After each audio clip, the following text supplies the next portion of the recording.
আজকে জানেন যে আজকে আমাদের যেটাকে আমরা ইনঅগ্রাল সেশন বলছি, উদ্বোধনী অনুষ্ঠান, সেটা আজকে সকালে হয়েছিল। সেই অনুষ্ঠানটাতে প্রধান উপদেষ্টা প্রধান অতিথি হিসেবে ছিলেন, আপনারা এটাও দেখেছেন। তো আমি প্রথমেই ক্ষমা চেয়ে নিচ্ছি আবারও। মানে ফরচুনেটলি আমাদের যেটা সমস্যা হয়েছে সেটা হচ্ছে যে আমাদের যে ইউজুয়াল প্রোগ্রামের টার্ন আউট রেট থাকে 85%, 90% বেস্ট কেসে, কিন্তু আজকে আসলে যেটা হয়েছে সেটা হচ্ছে এত বেশি মানুষ এসে উপস্থিত হয়েছেন, অলমোস্ট যাদেরকে দাওয়াত দেওয়া হয়েছিল সবাই চলে এসেছেন। তো আমরা সবাইকে এক পর্যায়ে গিয়ে অ্যাকোমোডেটও করতে পারিনি। তো আমাদের একটা ফ্লো ওভার রুম ছিল যেখানে লাইভ স্ক্রিন দেওয়া ছিল, ওখানে আমাদের কিছু গেস্টকে জায়গা দিতে হয়েছে। বাট আমি এটাকে আবার একটু পজিটিভলিও দেখি যে আমাদের এই পুরো প্রোগ্রামটার ব্যাপারে প্রচন্ড আগ্রহ, অনেকের আগ্রহ ছিল। অনেকে আমি দেখেছি, আমার আজকে রাস্তায় দেখা হয়েছে ইন্টারকন্টিনেন্টালের মাঝখানে রিসেপশন এরিয়াতে বিভিন্ন জায়গায় অনেক নতুন উদ্যোক্তা, ওনারা আনফর্চুনেটলি টিকিট পাননি, কিন্তু ওনারা তারপরেও এসেছেন, রেজিস্ট্রেশন করতে পারেননি, এসেছেন জাস্ট যদি কিছু ইনভেস্টারের সাথে পরিচয় হয়, দেখা হয়, এগুলো করার জন্য। সো সব মিলিয়ে আমার মনে হয় যে সকালের প্রোগ্রামটার অনেক স্বতঃস্ফূর্ত অংশগ্রহণ ছিল সবার মধ্য থেকে। আমি ইনফ্যাক্ট আপনাদের যদি কোনো ফিডব্যাক থাকে বা আপনাদের মনে হয় যে এটা ভালো হয়েছে, এটা ভালো হয়নি, আমি অ্যাকচুয়ালি কিন্তু হিয়ার দ্যাট।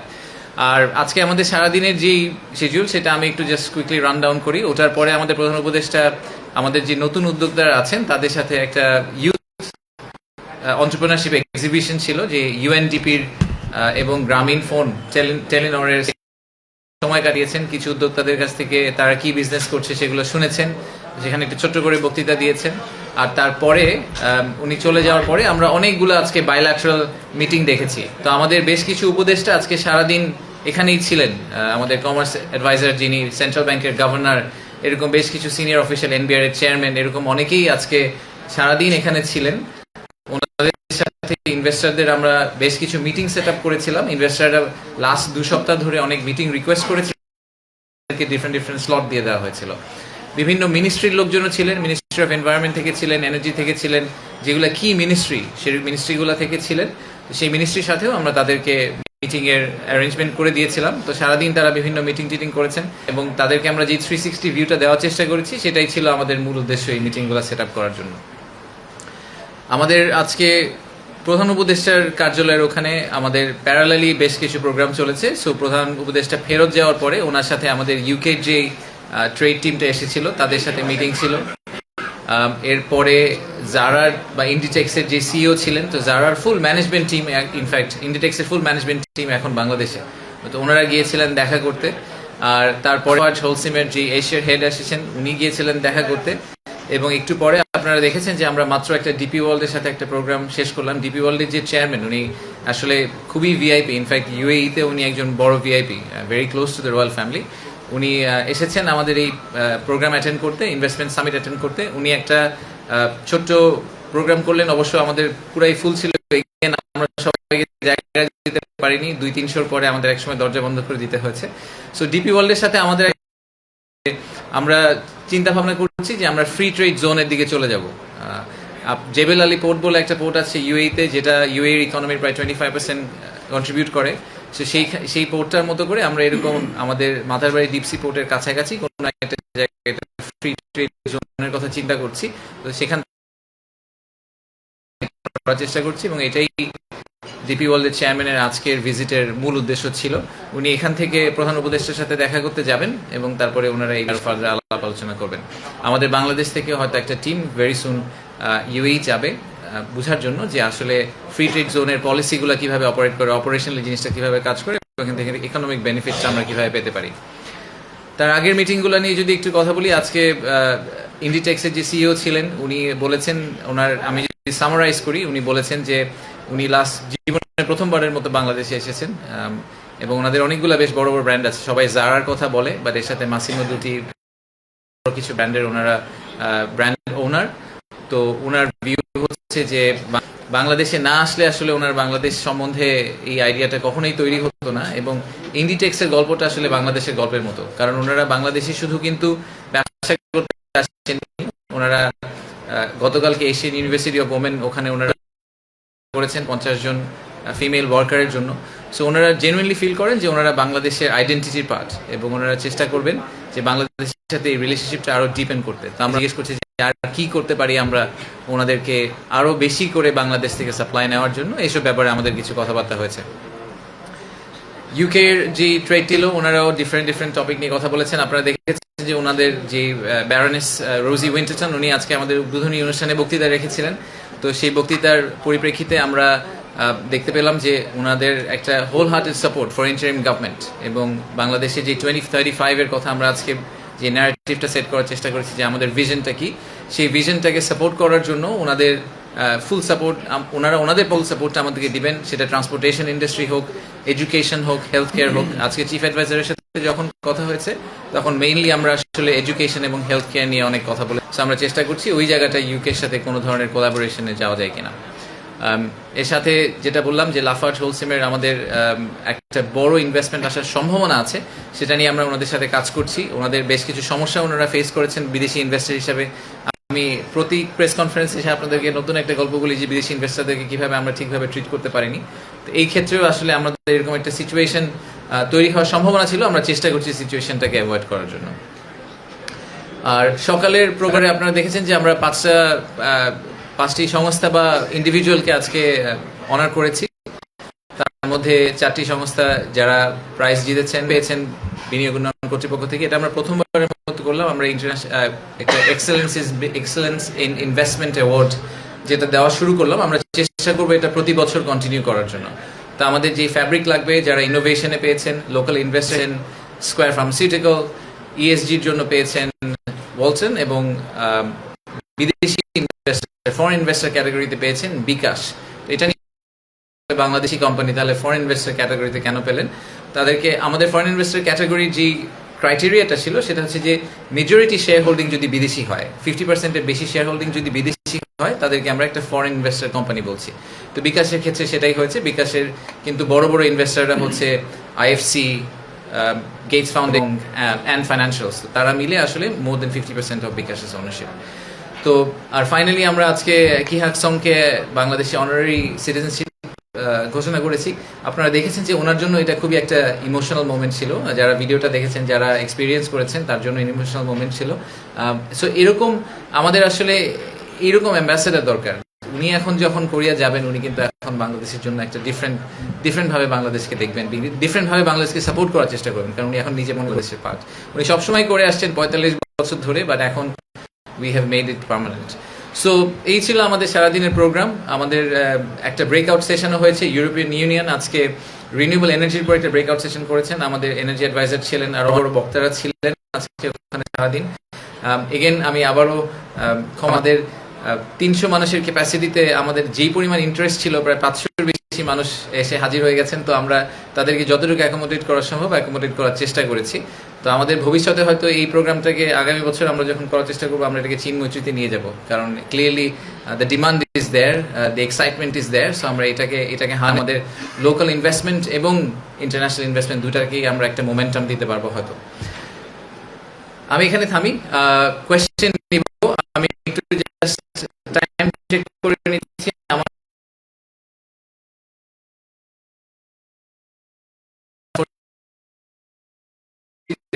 বাংলাদেশকে ভালোবাসতে হলে বাংলাদেশের পার্সোনালিটিকে ভালোবাসতে হবে। একটা বাংলাদেশি এমপ্লয়ি অথবা বাংলাদেশি পার্টনার, তার যে ওভারঅল লাইফস্টাইল, তার টেস্ট, তার কালচার, এই জিনিসগুলোকে আমাদের ইনভেস্টরদের সামনে তুলে ধরতে হবে।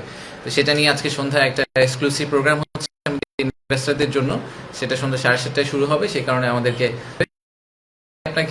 আপনাদেরকে এখন একটু হাই লেভেল আইডিয়া দিয়ে রাখি। আমরা প্রোগ্রামটা পরে আপনাদেরকে শেয়ার করব, ফুল প্রোগ্রামটা। এই প্রোগ্রামটাতে আমরা Bangladesh through a different lens এরকম একটা কনভারসেশন করার চেষ্টা করছি ওনাদের সাথে। তো ডিফারেন্ট লেন্স বলতে আমরা যেটা বুঝাই যে ক্লাসিক ব্যবসায়ী লেন্সের বাইরে।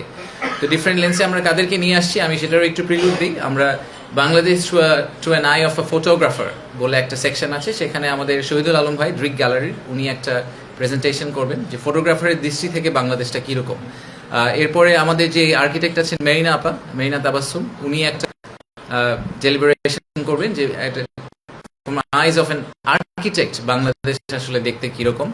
আমরা আমাদের ফুটবলার, এখন তো ফেমাস ফুটবলার আছে, video owner point of view থেকে মানে from a footballers point of view Bangladesh আসলে দেখতে কিরকম। আর তারপরে আমাদের একটা বেঙ্গল সিম্ফনি, যারা ইমন চৌধুরীর যে টিমটা, ওনাদেরকে একটা ক্লাসিক বাংলাদেশি যে একদম হার্ডকোর মিউজিক, সেই মিউজিকের ভিতর দিয়ে নিয়ে যাবেন, এই মিউজিক্যাল জার্নির ভিতর দিয়ে নিয়ে যাবেন। 15-20 মিনিটের জন্য। ফাইনালি আমাদের একটা ফ্যাশন শো আছে ওখানে, সেটা হচ্ছে বাংলাদেশি জামদানি, বাংলাদেশের রিক্সা, বাংলাদেশের যে ট্রেডিশনগুলো সেইগুলোকে আপহোল্ড করার জন্য, সেইগুলোকে শোকেস করার জন্য আমরা একটা ফ্যাশন শোর মতো অর্গানাইজ করেছি মিউজিকের সাথে সাথে।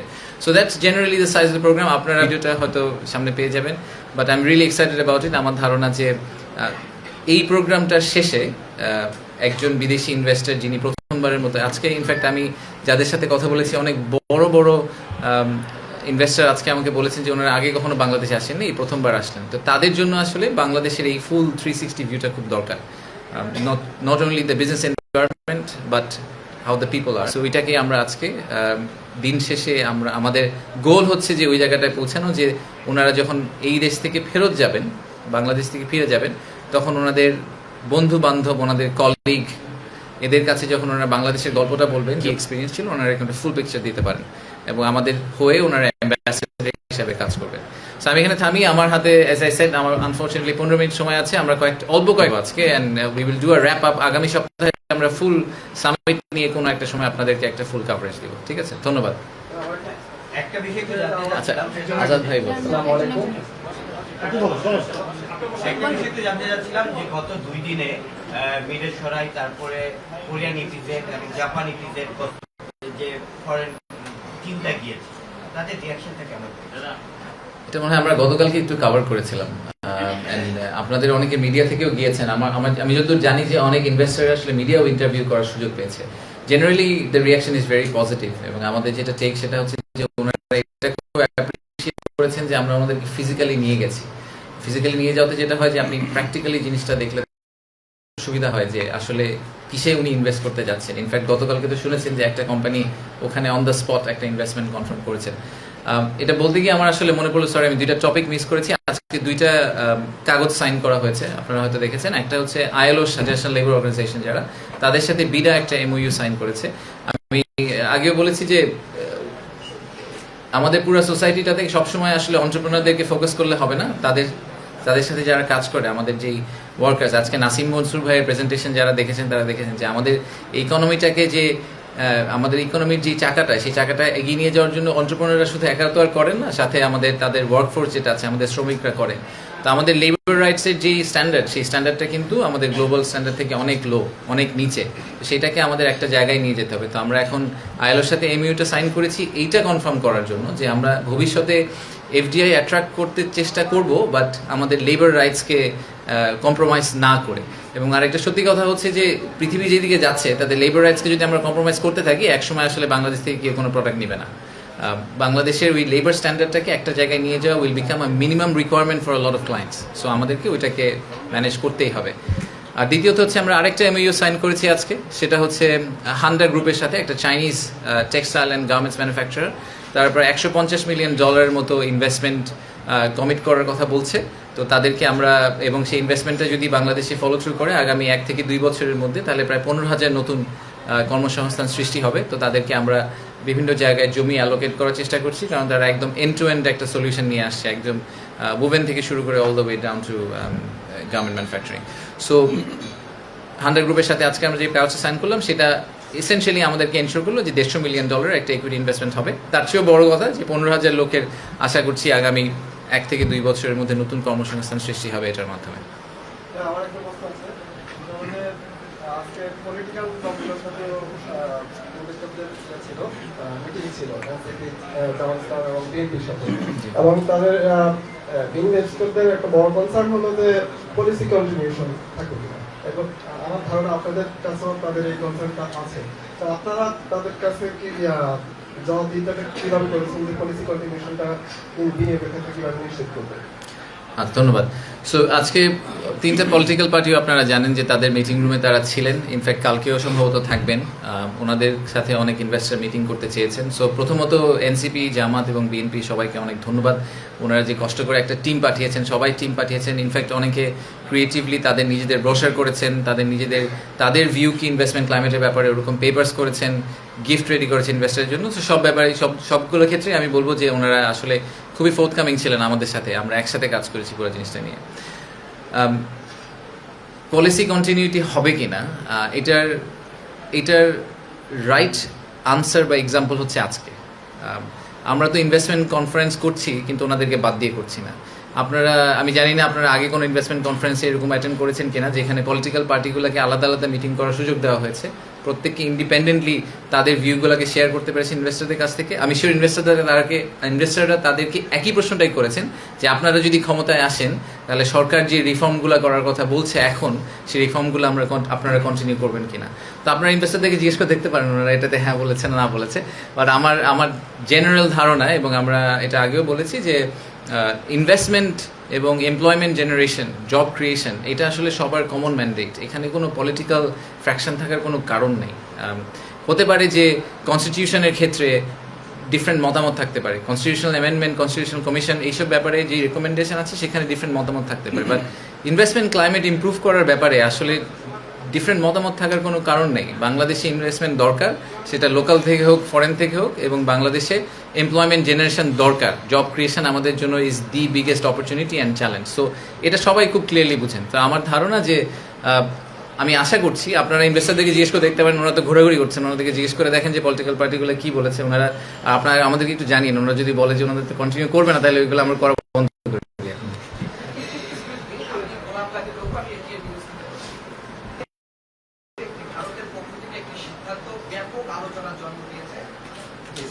আমি গোলাম কাজী রঘু বলছি এটিএন নিউজ থেকে।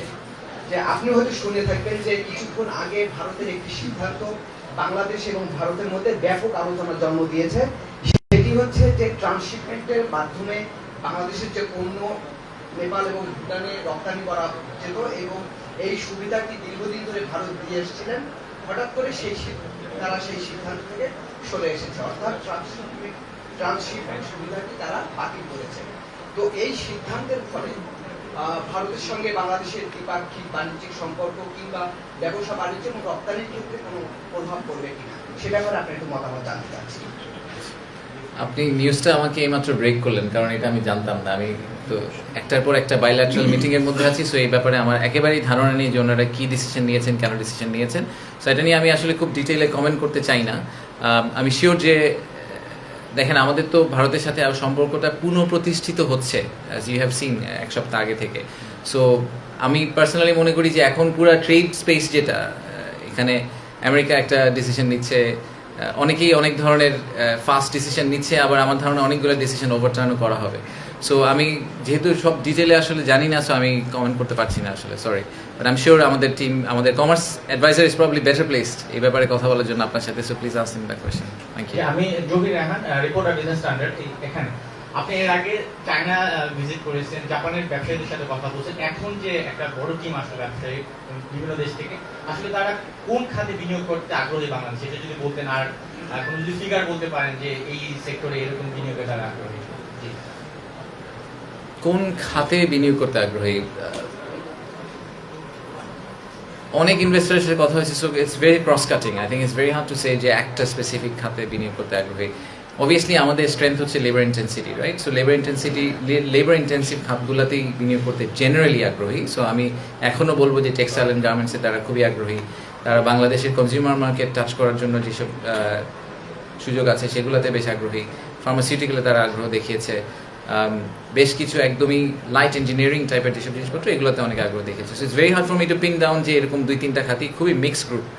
আর আমি আগেও বলেছি যে এই ইনভেস্টমেন্ট সামিট ইজ আমাদের প্রথম ইনভেস্টমেন্ট সামিট। এই ইনভেস্টমেন্টের সামিটের মূল উদ্দেশ্য কত টাকার ইনভেস্টমেন্ট আসলো এটা এনশিওর করা না।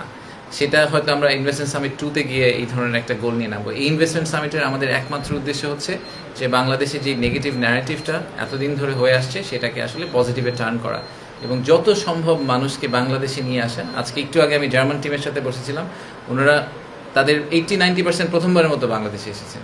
তো ওনারা সবাই বলেছেন যে, আমি জিজ্ঞেস করছিলাম যে আমাদের আর কি করা উচিত, মানে আমাদের জার্মান ইনভেস্টমেন্ট বাংলাদেশে আনার জন্য আর কি করতে হবে। ওনারা বলেছেন যে আরও বেশি জার্মানদেরকে বাংলাদেশে আনতে হবে। That is the only thing we need to get done. So আমাদেরকে আসলে আরও রেগুলার বেসিসে, মেবি আরও ফ্রিকোয়েন্ট বেসিসে, এত বড় করে ইনভেস্টমেন্ট সামিট করা দরকার নেই, কিন্তু আমরা কান্ট্রি টার্গেট করে করে যদি তাদের ডেলিগেশনগুলোকে আনতে পারি তাহলে খুব ভালো হয়। আমি জানি না আপনারা শুনেছেন কিনা যে মিনিস্ট্রি অফ কমার্স থেকে চায়না থেকে আমাদেরকে একটা চিঠি ইস্যু করা হয়েছে, গতকাল বা পরশু দিয়েছেন। কমার্স যে এক্স সেক্রেটারি ওনাদের, উনি আমাকে চিঠিটা লিখেছেন যে উনি আগামী মাসে কমার্স মিনিস্টারকে সহ এবং প্রায় 200 চাইনিজ ইনভেস্টরকে নিয়ে বাংলাদেশে আসবেন এবং ওনারা জেনুইনলি এরা সবাই ইন্টারেস্টেড ইনভেস্টার, ওনারা বাংলাদেশে ইনভেস্ট করতে চান, তো ওনাদের জন্য আমরা যাতে একটা প্রোগ্রাম রেডি করি। So this is exactly what we need to have this people fly over. তাদেরকে আমরা যদি এরকম ফুল 360 একটা এক্সপিরিয়েন্স দিতে পারি, তাহলে তারা ফেরত গিয়ে হয়তো এই ডিসিশনগুলো নিতে পারবেন যে বাংলাদেশে কীভাবে ইনভেস্ট করা যাবে। আসসালামু আলাইকুম ভাই, লাস্ট কোশ্চেন মেহরাব বলছিলাম এশিয়ান টেলিভিশন থেকে। আমার প্রশ্ন হচ্ছে, আপনার প্রতিরক্ষা শিল্পে বিনিয়োগের জন্য আপনাদের কোনো পরিকল্পনা আছে কি? প্রতিরক্ষা শিল্পে বিনিয়োগের জন্য প্রতিরক্ষা শিল্পে বিনিয়োগের জন্য প্রতিরক্ষা শিল্পে বিনিয়োগের জন্য আমাদের পরিকল্পনা আছে।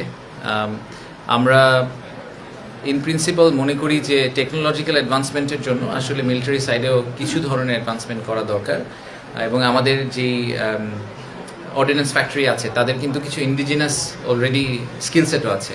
তো আমরা কি সেটার উপর ভর করে আমরা ডেফিনেটলি মনে করি যে ঠিক যেই ম্যানুফ্যাকচারিং হাবের গল্পটা আমরা ক্লাসিক কমার্শিয়াল ইন্ডাস্ট্রির জন্য বলছি, আরএমজির জন্য বলছি, লেদারের জন্য বলছি, সেম কনভারসেশনটা আসলে আপনি মিলিটারি ইকুইপমেন্টের জন্য বলতে পারেন। অ্যান্ড আমাদেরকে ট্যাঙ্ক বানাতে হবে না, আমাদেরকে স্পেসশিপ বানানোর দরকার নেই, আমাদের ফাইটার জেট বানানোর দরকার নেই, but maybe we start from much smallest things, advance radio, ট্যাঙ্কের অ্যাক্সেল, একদম বেসিক জিনিসপত্র, বাট এগুলোরও কিন্তু huge demand, small bullets, small arms, অনেক কিছু হতে পারে। সো আমাদের একটা বড় ইনিশিয়েটিভ এই মুহূর্তে আমরা বাংলাদেশ সেনাবাহিনী, বিমান বাহিনীর সাথে কাজ করছি, নৌবাহিনীর সাথে কাজ করছি, যে বাইরে থেকে এরকম ইনভেস্টর খুঁজে বের করা যারা টেকনোলজি ট্রান্সফারের মাধ্যমে বাংলাদেশে আসতে রাজি হবেন। ওনারা বাংলাদেশে আসবেন ঠিক সেম মডেলে, আমরা ওনাদের কাছ থেকে কেনার কমিটমেন্টটা করব, বাট এর পাশাপাশি ওনাদেরকে এক্সপোর্ট করার আমরা সুযোগ দিব। সো ওনারা রিজনালি ওনাদের প্রোডাক্ট এক্সপোর্ট করতে পারবেন, এবং আমরা ওনাদেরকে ঠিক ইকোনমিক জোনের মতো একটা মিলিটারি ইকোনমিক জোনের কনসেপ্টে হয়তো কিছু একটা অফার করার চেষ্টা করবো। বাট এইটা ইটস এ লং জার্নি। একটা আপনি মিলিটারি ইকোনমিক জোন করতে গেলে সেখানে পলিসি ইন্টারভেনশন লাগবে, সিকিউরিটি পলিসি বলেন, ডিজিটাল ডেটা পলিসি বলেন, আইপি রাইটস বলেন, অনেক কিছু অনেক বড় বড় ইস্যু আছে, সেগুলোকে সলভ করে আমাদের ওখানে যেতে হবে। তো সেটা নিয়ে কাজ শুরু হয়েছে, হয়তো একটু সময় লাগবে, but definitely something that we would like to follow up on. Thank you very much.